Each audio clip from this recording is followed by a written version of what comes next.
the 10 attitudes for leadership development. Leaders are very unique people. They have a very simple distinction, and that is their thinking is different. Leaders do not think like followers. Leaders used to be followers, all of them. If you want to be an impactful personality, you have to develop certain types of thinking and perceptions that change the way you see yourself and see the world. I call this the spirit of leadership. Now, there are only 2 animals on the planet that the Creator identified himself with. I've read hundreds of books, and that's my commitment. For the last 20 years, I've been reading 4 books a month. And that gives you an idea of how much reading I do. Because if you're going to become influenced in the world, you have to be a reader. And when I read the Bible, I was shocked to find that there are 2 animals that the Creator identified himself with. The first one is the eagle, and the second animal is the lion. And when I identified those 2 animals as his favorite to identify himself with, I recognized I better study these 2 animals, because if he is the leader of the universe and I want to be a leader on earth, I better find out the nature of these animals and also the attitude of these animals. And I discovered that both of them are the kings of their domain. The eagle is the king of the bird kingdom, and the lion is the king of the animal kingdom. Well, I want to talk about the lion today, even though I can do a session on the eagle, which is very important. But let's talk a little bit about the lion. The lion has what I call the spirit of leadership. And this word spirit here is referring to attitude.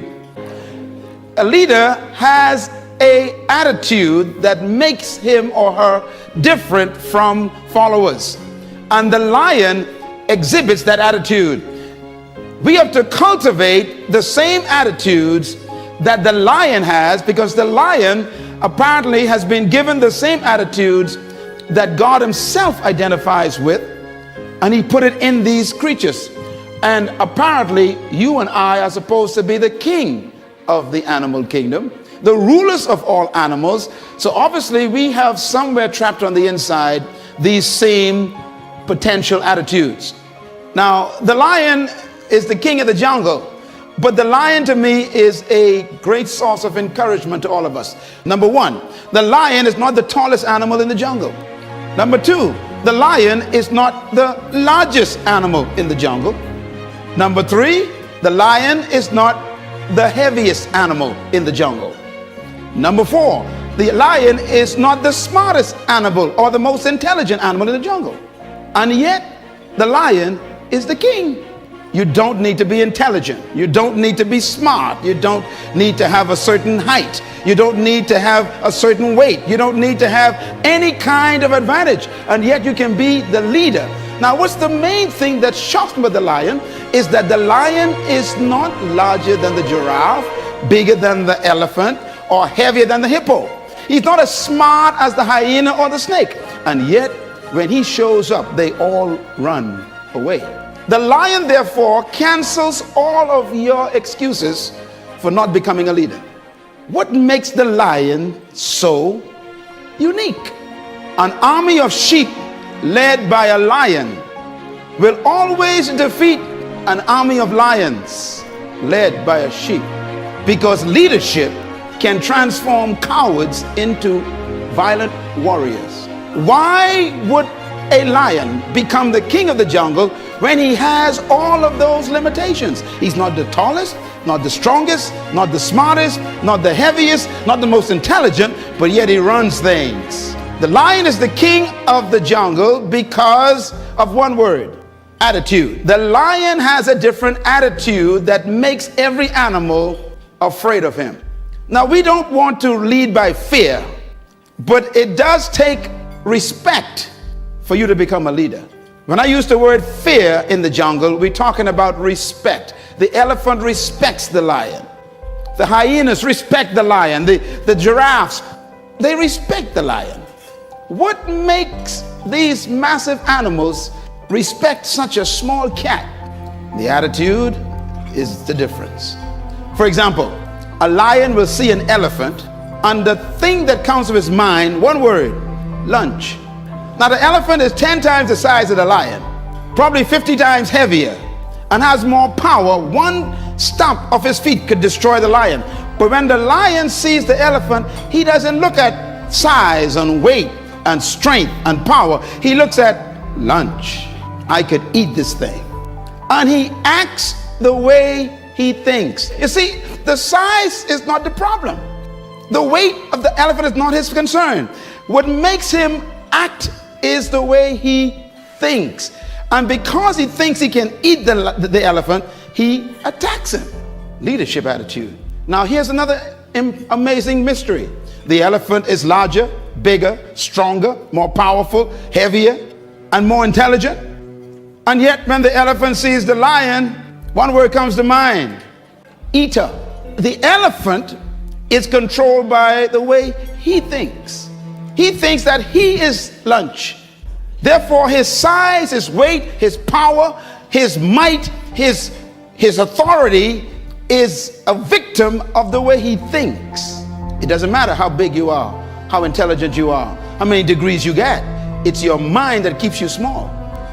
And it doesn't matter how small you are, or how unintelligent you may seem to be, or how much you don't have. It's your mind that makes you the leader. Attitude. The difference between a leader and a follower is attitude. Why?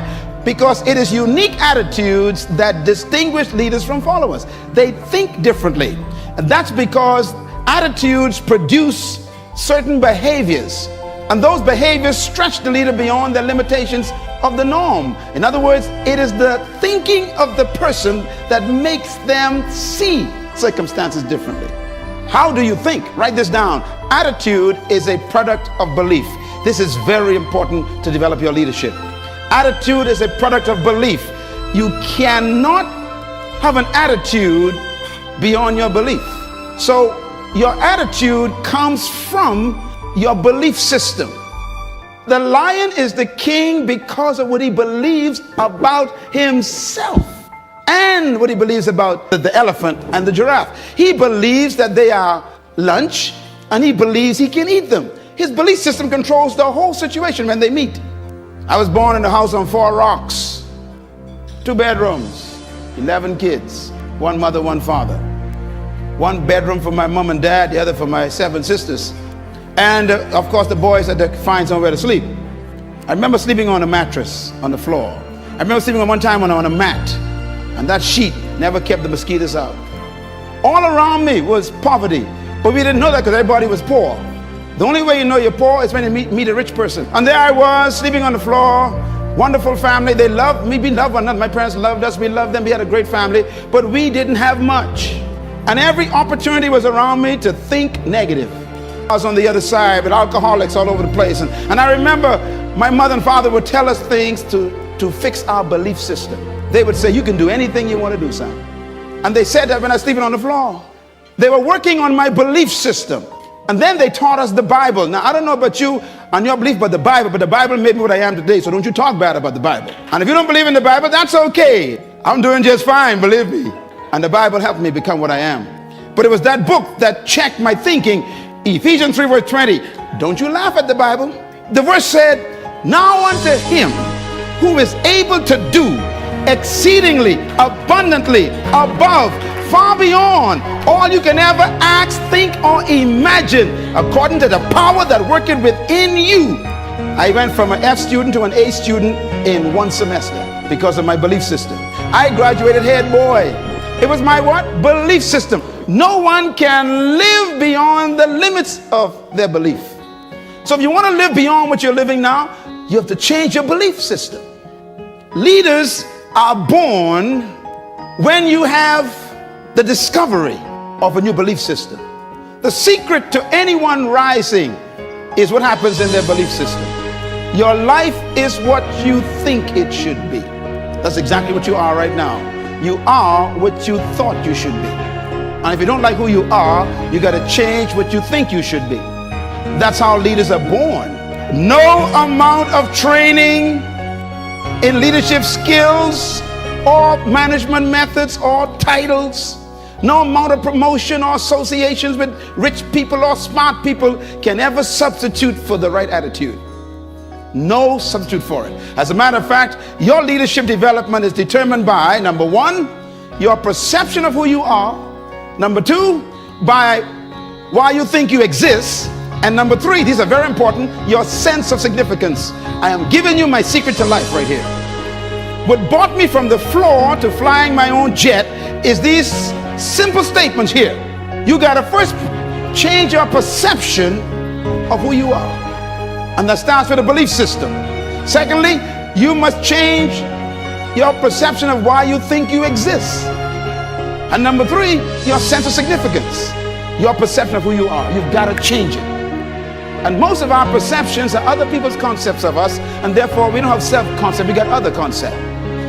What is your perception of who you are? And the second one, why do you think you exist? You got to discover that you were born for something, some reason. There's some purpose for your life. If you don't discover that, you'll always have a job, and we'll bury you in an average grave with an average tombstone.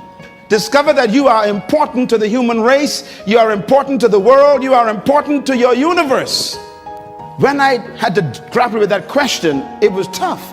Because I've been taught by society, like you have, that you are just a social security number or some NIB number, or you're some just kind of a worker in the system. But that's not true. You were born to do something very significant in the world. And you have to get to the point where you believe that. Cultivating these attitudes are the key to becoming a leader.